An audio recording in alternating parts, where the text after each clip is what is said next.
I want to bring in Democratic strategist Joel Payne. He has been with us as well all night. And Joel, I want to ask you, what do you think this means for the future of the Democratic Party?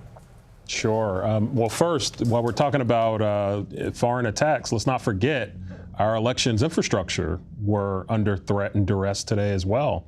The FBI talked about all the attempted interventions that Russian state actors tried to make in places like Georgia, and I think that's worth bringing up as well. But just talking about the future of the Democrat Party, I was recently talking to an elected official in the state of Wisconsin.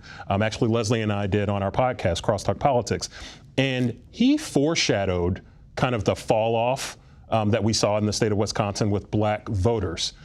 He talked about how in urban centers, he is of Dane County, and there was folks in Milwaukee who he said just did not feel a connection to the Harris coalition. They did not feel reached out to.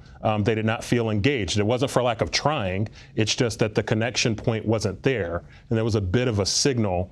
And I know that there are anecdotes like that all across the country within the Democratic Party. Last thing I would say, there was a controversial paid media campaign that the Trump campaign ran after the debate a few weeks ago. It was around transgender, operations for prisoners. And I talked to a national pollster who had eyes on kind of some of the internals in Harris world, and they told me that those ads did real damage to Harris.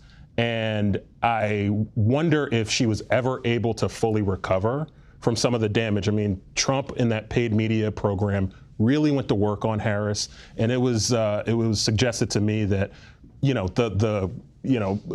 what we assume was her coming back from some of those difficult public, or rather coming back from kind of a low point a few weeks ago, was not completed. Like she had a deficit to make up because of the work that the Trump campaign did in those paid media attacks in October, and that was something that a national pollster said to me. Joel Payne, thank you for your analysis.